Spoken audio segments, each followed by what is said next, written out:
What's going on, people? Thought we'd climb these 7,000 steps, get up to High Hrothgar, talk to the Greybeards for a little bit, see what all this shouting business is about, learn what it means to be dragonborn and all that.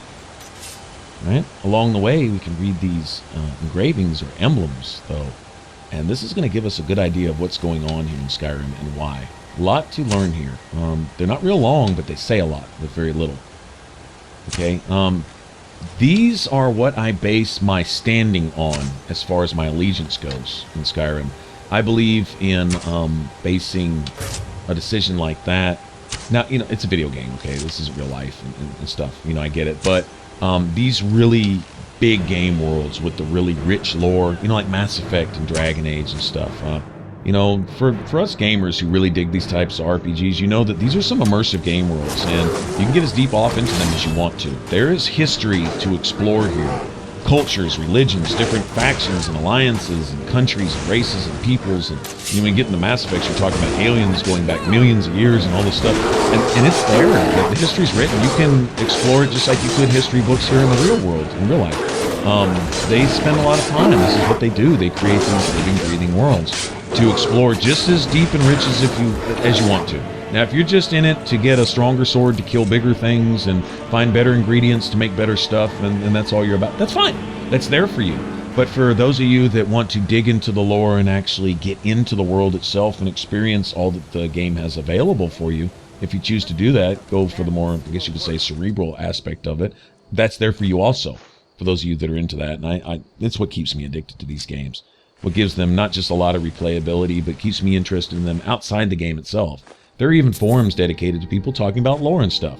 They like or hate a particular character, so they find out where that character came from, where they belong, you know, what their history is, what made them the way they are and stuff. And it's there, you know, you can do a freaking psychological profile on some of the NPCs in these games. Just, they base them on you know, just principles and stuff that you find in real life. Sure enough, it has a different name and a slightly different face on it, but the game is the same as far as, you know, stuff that's going on. Like, okay, I'll throw an example of, here's an analogy. You have the whole Talos thing. Prior to Talos, who would be, I guess, be the first Dragonborn, right? Or whatever. The first of the Dragon Blood that would start the first empire, okay? He would be the first emperor, being of dragon blood, and any emperor after him needing to be a dragon blood to keep the dragon fires lit, which would keep oblivion at bay, and so on and so forth, and the gods being involved and all that. Well, he would be considered divine, right? And then you have the enemies of his divinity ever since, right? The Thalmor, who are obsessed with ending all Talos worship, which will trespass into your shit to stop you from doing what you have every right to do, right? And I would have to question, if you're going to fight against it that hard, then it must be a thing. You don't fight that hard against something that's not a thing, all right? You just let it go. Like, if it's not a thing, if somebody else over here is believing in something that's not a thing, then let them. I mean, it's nothing, all right? That's like believing in Santa Claus, then, if as far as that goes, right? But if it is a thing, well, then that would validate that thing even more, showing how hard the Thalmor fight against it. Well, look at the Christian era. You have BC and you have AD. Even our calendars are written around that one particular event. So it must be a thing to be fighting against it for 2,000 years ever since. People going out of their way to destroy anything related to Christian-based stuff. Doing everything they can to remove the laws and the words from everything. Shit! That must be some pretty stout stuff in and of itself. Where you would go so far as to destroy every Christian principle. Not just every Christian, right? Just for example, I mean, it's emphatic these days. The anti is so strong that it does nothing but validate it. You don't fight that hard against something that isn't a thing, or else you're just shadowboxing and talking about how you're winning a fight. People around you looking at you like you're fucking nuts, okay? No different here. The Altmer fighting against this so hard that there must be something to this Talos thing, right? Well, I mean, of course, you know, the founding of the First Empire, and then the whole thing with ending the Dragon War in of itself, there's power there, there's stuff, and it's all interlinked and it's all interrelated. And we're gonna see a bunch of this stuff reading these emblems. It's amazing how much these emblems actually say. Okay, so before the birth of men, dragons rule all the world. Their word was the voice, all right, and was spoke only for true needs, all right, for the voice would blot out the sky and flood the land. Okay, so this being the dragon's power, essentially a shout and communication was the same thing. They would speak and war with each other as they needed, and it was all considered essentially the same thing. That was essentially their voice. It was not only their fighting, but also their communication. Really cool concept there. But this was prior to man, period. Okay, before men were even around, it was dragons that ruled over the world. Now, the impression that I get was the creation or the introduction of man. Essentially, it either made the dragons somewhat jealous that the gods would create something else that they would base their affections on besides the dragons or something, unless the dragons considered themselves self-existent by that time. Or the dragons viewed man as something that they could enslave and that they could use to serve, and they would now have something to worship them and something to rule over as if they were gods themselves, right? So you think about the psychology there. But anyway, whatever the case may be, that began the first conflict, but the dragons having the power of the voice to rule over the earth, essentially, all right? And so anyone who has some biblical and other religion, I of course don't have knowledge of all these different religions and stuff, but we're talking about religious or spiritual principles here and stuff. So you can see a play on this, right, throughout the way they wrote all of this stuff. But anyway, so you have dragons ruling over the world. In Dragon Age, you had, I guess, the elven kind ruling over all the world until the existence of the different races, like the dwarves and stuff like that. And then the elves essentially resenting that or something. I think that plays into Dragon Age lore. The path to High Hrothgar. I did. Strange days when the monks will do that. I wonder what it means. I like to spend time up here. Walk the steps. Meditate on the emblems.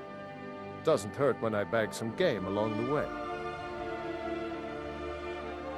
They're not the sort to take visitors, but I never go that high up the path anyway. Some folk who make the trip lead them food or other essentials, but not to make conversation. Until next time. All right, let's go and read the second one. All right, men were born and spread over the face of Mundus. The dragons presided over the crawling masses. Men were weak then and had no voice. So they had nothing to fight with. So essentially, and it's funny, is eventually there came about dragon priests, which were basically men who sold out to the dragons and basically got some magical gifts and things like that. And they're essentially traitors to their own kind, right?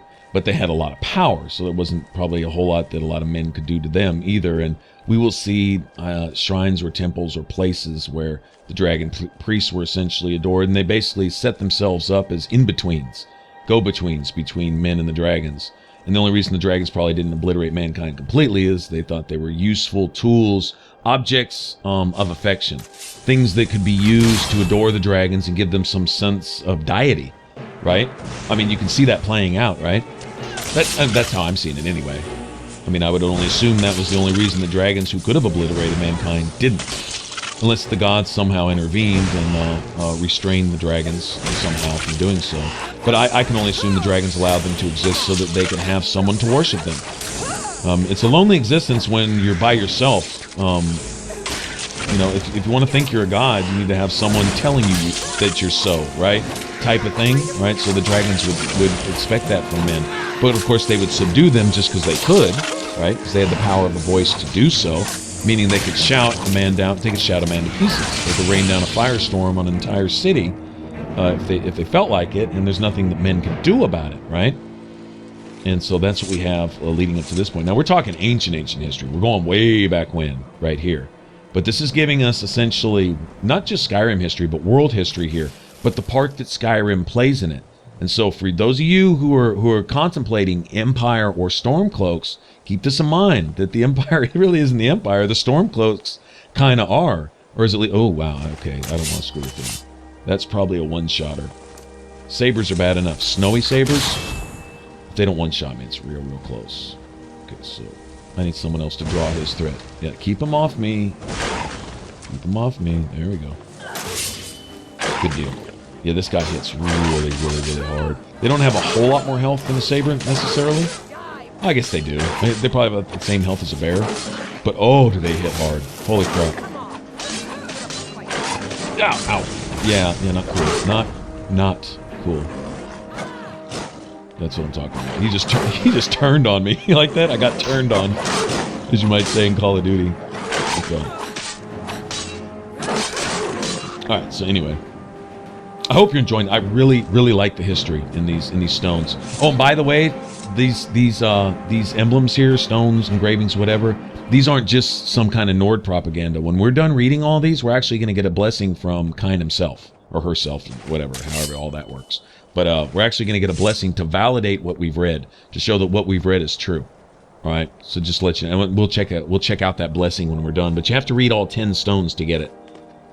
Anyway, we'll definitely do that. All right, so initially it was dragons, then men came about, and dragons ruled over them because men couldn't do anything about it. All right, what do we have here? The fledgling spirits of men were strong in old times, unafraid to war with dragons in their voices, but the dragons only shouted them down and broke their hearts. So we saw that men had the heart. So if you ever question Nord courage and tenacity and being stout and being men about themselves, well, here you have it. And I don't know, obviously it wasn't just Nords back then. I'm assuming Nords weren't the only race then. I don't know exactly when Mer came into existence, meaning all the different elves. Altmer, Bosmer, Dunmer, right, what have you. Dwemer, the dwarves, were still around at this time, okay, that we're talking about here. But, anyway, we're going to center ourselves on specifically Nords here in a minute. Because they take a key part. From them, not only would spring Talos, right, which would be the first emperor, right, but would also spring the first of the Dragonborn, I guess. I don't know if there would be Dragonborn amongst all the races. I don't get me off into that. I couldn't tell you a lot of this stuff, but going off what we're reading here, it certainly brings some clarity to some things.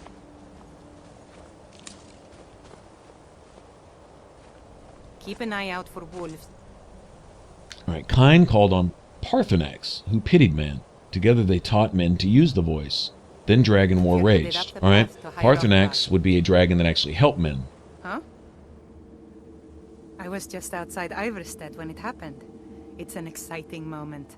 Nothing like this has happened in centuries. Just a pilgrim. I'd prefer to leave it at that, if you don't mind. Walking the steps, meditating on the emblems. I make this trip every few years. So taking a very loose play on religious themes here, you have something of a prophet.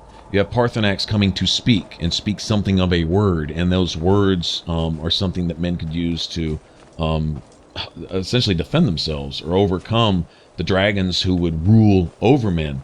Rather than live alongside them, they chose to rule over them. So that would be the dragon's error, right? Which would make them enemies, right? Instead of coexisting, they would choose rather arrogance, and they would choose rather to dominate and subdue men, rather than allow men the right to live for themselves, which of course men would take issue with, right? I mean, we do to this day.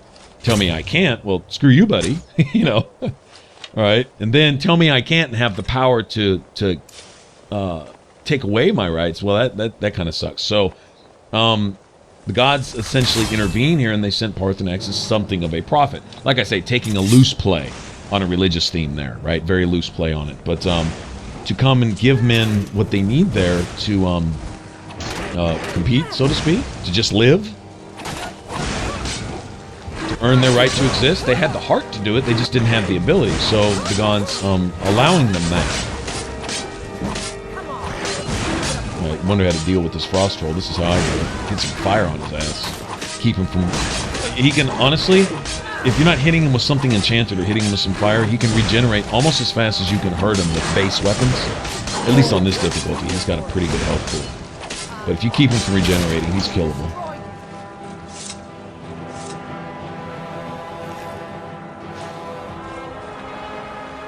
Give me that troll fat. All right, so men obtain the voice. But do we learn from our lessons? All right? Okay, as soon as we get out from our chains, what do? We want to go and chain somebody else, right? That's just bad human nature, but it's what we do. Well, I don't like that. Doesn't make it less true. Once again, just doesn't make it less true. Harsh reality is just that, still reality. All right, so here we go. Man prevailed, shouting Alduin out of the world, probably being the head of the dragons, right? Proving for all that their voice too was strong, okay? And so men were able to fight back. But then what would men use the voice for? Once you give them a little bit of power, well, now they got to start dominating one another and start playing God, right? And then, of course, you had the dragon priests who would go ahead and suck up to the dragons. Well, would we repeat the same mistake? Sure. The Imperials would suck up to the Thalmor. Different face, different players, maybe even a different stage, but it's the same friggin' act. It's the same play. Do you see what I'm saying? And we do it here in real life, too. We do not learn from our mistakes. Well, I'm not looking back at history. Well, sometimes you need to. Okay, sorry. Keep moving forward. Yeah, sure enough. But remember where you've been, or else you're going to repeat the same old shit. All right, so here we go. With roaring tongues, the Sky Children, that's the Nords now, we're talking about Skyrim, conquer, founding the first empire with sword and voice, whilst the dragons withdrew from this world. They withdrew to their own plane or whatever, and I think that's a plane you actually have to go to later on in the game. Not too far removed from this, just an alternate, I don't know, whatever. However they play off that. But, all right, there you have it. All right, so there's your first empire. So who is the Empire? Well, actually, it's essentially the Stormcloaks. They would be the closest to at least maintaining some of their tradition. And if you're one of those to spit on tradition and spit on the roots and spit on what made your country strong, then, well, use the modern era as an example. Bethesda being, well, essentially an American company, I guess they would take the states and they would take some lessons that need to be learned over time. Spitting on what the founding fathers founded the country on, there's a reason people come to this country in the first place. It's some little semblance of what it was founded on, but you want to spit on everything that made it strong. You don't mind taking advantage of the strength and using this for all of its resources and for everything it's worth, but you want to spit on what gave it to us in the first place. Sorry. That's not going to end well, okay? Jurgen Windcaller chose silence and returned. The 17 disputants could not shout him down. Jurgen the Calm built his home with the throat of the world. Okay, so Jurgen would be the leader of men, right? I guess the first of the Nords to command or conquer with the voice, right? But in this land at the time, you also had a Dwemer presence. That's why we have all these Dwemer ruins, like, everywhere in Skyrim. This would also be essentially a Dwemer kingdom, but the Nords would live here. All right, so there would be a war that would rage. I believe it's called the War of the Red Mountain. It was between the early Nords and the Dwemer and someone else called the Chimmer or something. Anyway, for years all silent, the Greybeards spoke one name. Tiber Septim, stripling then, was summoned to Hrothgar. They blessed and named him Dovahkiin. All right, so he'd be the first of the Dragonborn. He would also be the first emperor. All right, and he would stem from the Nords, and there you go. But the Tiber Septim being a very imperial name there, it would start the empire. They would move off to Cyrodiil, and they would remove themselves from their roots. They would remove themselves, kind of like America removed themselves from England, separated themselves, coming from one and the same people. We were cast-offs, and then once we got some nuts about ourselves, well, now we're kind of doing our own thing, and now we're kind of departing from our own thing now that we're here today. And I'm just living in the States. I'm seeing it. I'm just looking overall. Step outside the box and just look at a pattern over time, and it's like, wow, okay. And you see the mistake happening. But, you know, that's going to happen when you get several people into the same room, getting them to agree with one another and stop doing what the hell they're doing. That's not possible. It's not going to happen. So you have what you have. And anyway, it's kind of where we stand today. But you see life lessons here. I mean, you see real world stuff. Sure, it takes on a different face here. Okay, they got magic and swords and they call it Skyrim, but you still see the same principles apply. I think it's really cool. Anyway, all right, so anyway, we got that blessing of kind that keeps animals from attacking us, and that basically tell you that all that you read right there, that's set in stone. Literally set in stone, right? Because they're stone engravings, but that you can stand on that, all right? And so you get the blessing of kind to kind of put a stamp of approval on that, and you can kind of roll with that. So you got the Nords as the first empire, and the first emperor stemming from that, all right? And the Imperials would know none of that. They've disregarded all of it, essentially. So, a Dragonborn appears at this moment in the turning of the age.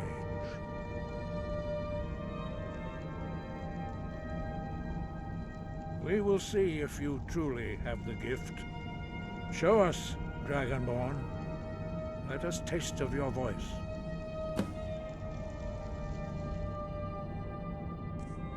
I'm going to get this equipped again. Yeah, taste that, Arngeir. Dragonborn, it is you.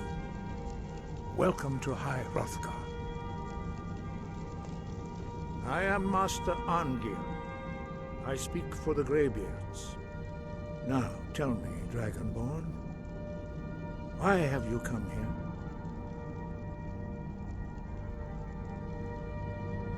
We are honored to welcome a Dragonborn to High Hrothgar. We will do our best to teach you how to use your gift in fulfillment of your destiny. That is for you to discover. We can show you the way, but not your destination.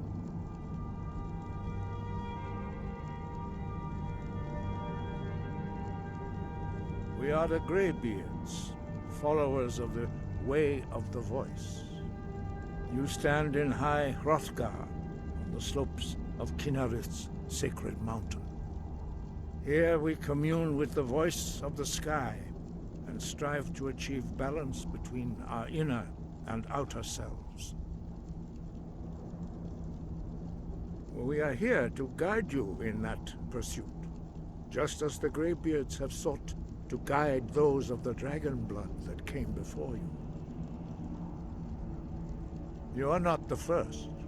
There have been many of the dragon blood since Akatosh first bestowed that gift upon mortal kind. Whether you are the only dragonborn of this age, that is not ours to know. You are the only one that has been revealed thus far. That is all I can say. You have shown that you are dragonborn. You have the inborn gift. But do you have the discipline and temperament to follow the path laid out for you? That remains to be seen. Without training, you have already taken the first steps towards projecting your voice into a thum, a shout. Now let us see if you are willing and able to learn. When you shout, you speak in the language of dragons. Thus, your dragon blood gives you an inborn ability to learn words of power. All shouts are made up of 3 words of power. As you master each word, your shout will become progressively stronger. Master Einarth will now teach you Ro, the second word in Unrelenting Force. Ro means balance in the dragon tongue. Combine it with Fus, force, to focus your thumb more sharply. Now, besides this being something of a tutorial for shouts, their ability to pass along the actual dragon tongue and stuff right there like that, that does kind of validate what they're saying. I mean, when you can do it like that, well, you probably know what you're talking about, you know? So I guess I can listen to these guys, right? But learning a word of power is only the first step. You must unlock its meaning through constant practice in order to use it in a shout. Well, that is how the rest of us learn shouts. As Dragonborn, you can absorb a slain dragon's life force and knowledge directly. As part of your initiation, Master Einarth will allow you to tap into his understanding of Ro.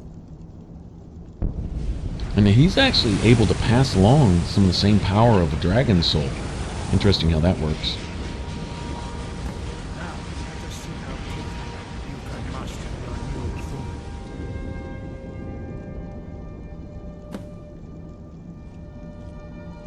thum. Use your unrelenting force shout to strike the targets as they appear.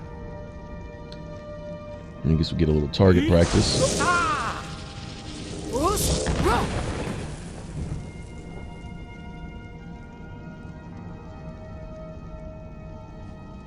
Alright. Next. Well done. Again.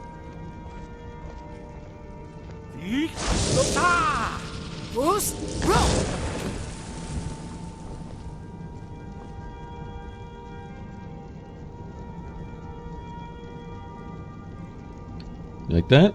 Like that? See that? You learn quickly. Once more.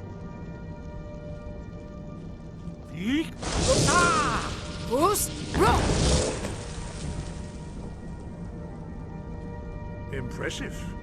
Your thumb is precise. You show great promise, Dragonborn. We will perform your next trial in the courtyard. Follow Master Bori. I guess this would be a play off, what do you call it, monkdom? Being a monk? Monastery life? I mean, obviously it's a monastery, right? You had a monastery in Oblivion, too. You had the Temple of the Ancestor Moths, those who had been driven blind, gaining the knowledge of Elder Scrolls, insight into past, present, future, and having their inner eyes open as their outer eyes were closed, or something along those lines. Don't know what moths had to do with it, though, but you always saw moths kind of flittering around.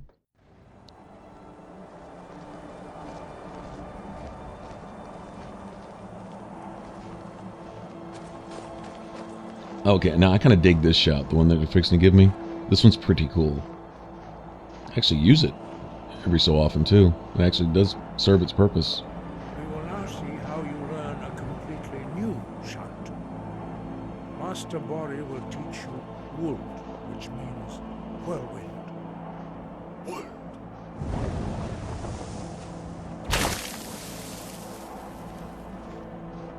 You must hear the word within yourself before you can project it into a thum.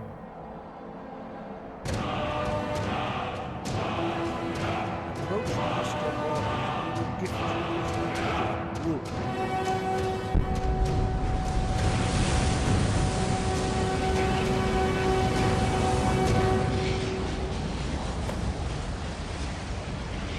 Now we will see how quickly you can master a new shout. He's pretty good about just dropping those words on the ground. Screw dragon walls, just come visit these guys. Here, go ahead and throw a word down real quick for me, would you? Master Hrothgar will demonstrate whirlwind sprint. Then it will be your turn. Master Bori. X. Move. Old man can move. Your turn. Stand next to me. Master Bori will open the gate. Use your whirlwind sprint to pass through before it closes.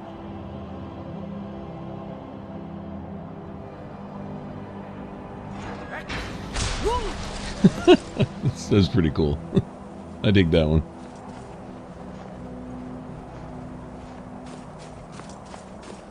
Your quick mastery of a new thum is astonishing. I'd heard the stories of the abilities of Dragonborn, but to see it for myself.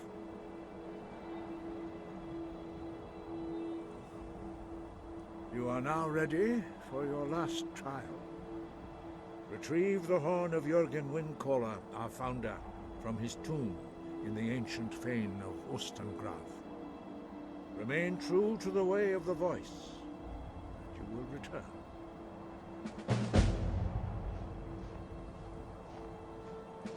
No doubt, the appearance of a Dragonborn of this time is not an accident. Your destiny is surely bound up with the return of the dragons. You should focus on honing your voice, and soon your path will be made clear.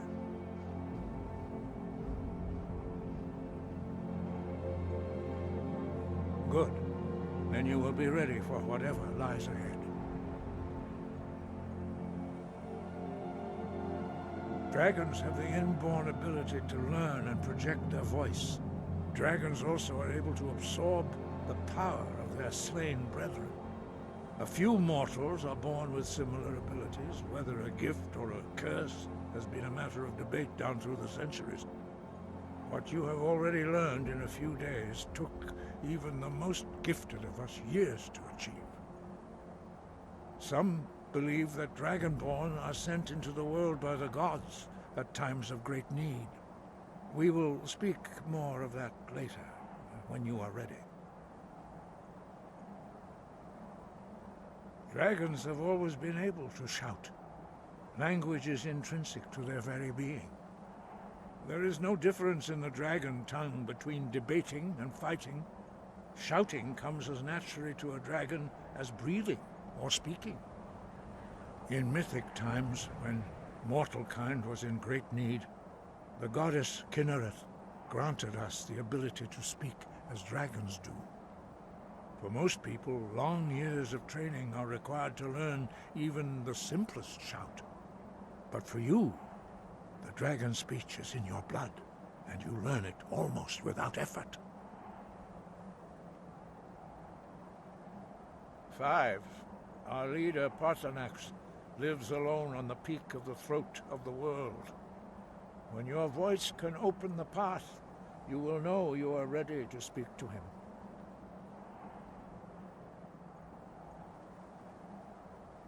He was a great war leader of the ancient Nords, a master of the voice, or tongue. After the disaster at Red Mountain, where the Nord army was annihilated, he spent many years pondering the meaning of that terrible defeat. He finally came to realize that the gods had punished the Nords for their arrogant and blasphemous misuse of the voice. He was the first to understand that the voice should be used solely for the glory and worship of the gods, not the glory of men. Jürgen Windcaller's mastery of the voice eventually overcame all opposition, and the way of the voice was born. The voice was a gift of the goddess Kinnereth at the dawn of time. She gave mortals the ability to speak as dragons do. Although this gift has often been misused, the only true use of the voice is for the worship and glory of the gods. True mastery of the voice can only be achieved when your inner spirit is in harmony with your outward actions. In the contemplation of the sky, Kinnereth's domain, and the practice of the voice, we strive to achieve this balance.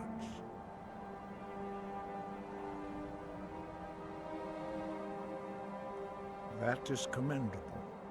But remember, the dragon blood is itself a gift of Akatosh. Do not try to deny that gift. Your destiny requires you to use your voice.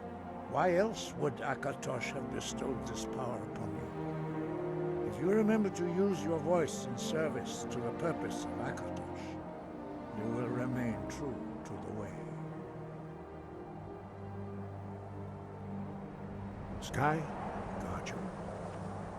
You know, there's a neat principle there is, all right, so using the voice to, say, defend self or home or family, right, property, okay, your own person, yeah, sure, but to abuse it, to conquer others, to take what's theirs, to do it because you can, right, that would be abuse, that would be misuse, right, and apparently that is what led to the disaster at Red Mountain. Don't know all the history behind that war, I just know it was a horrible defeat at the hand of the dwarves. I imagine because the shouts have little effect on most constructs. I was trying to find... Is that Klimek walking? Let's see here. There's a new museum opening up in Dawnstone. That's Klimek. The owner is asking Oh, and I'm stuck with this courier. These couriers are trolls. Looks like that's it. Okay, yeah, that's great. That's great. That's great. It's awesome. You don't look like a pilgrim. Ah, good to see you again. How'd that deliver? As you go in the friggin'... And now the door's locked. Okay, that's just amazing. Friggin' courier. Okay, must kill all couriers. Yeah, What do you is want? that misuse of the voice? Blowing couriers off mountains? Sorry. Anyway. But, yeah, I wonder, because shouts have very little effect on dwarven constructs, seems for the most part. Maybe a few do here and there, but for the most part, they're resistant to a lot of that stuff. Or unaffected whatsoever. It doesn't seem like you can blow, like, a dwarven sphere off balance, even with a Fus Roda. Might be able to stagger him back a little, but he's going to keep coming after you. So, anyway. I wonder if that was the cause, but it was like a humbling thing. You know, if you're using the voice, that's one thing, but you step out to abuse it and take what's not yours and step on the toes of the gods themselves and whatever plans they have for whatever you're meddling with, using the voice or abusing the voice, then you have something to say about it. And so it's probably a humbling thing. But apparently he retreated up there to throw to the world to contemplate this and found some balance. And that's what they based their monastery beliefs on, or something like that. Ah, good to see you again. How'd that delivery go? Quite a climb, wasn't it? Anyway, much appreciated. Here, take this for your troubles. Thanks again All for right. the And late. actually, right here, I did wander around a little bit looking for bears. Couldn't find any more, so I think we're going to go explore this barrow before we head out of here.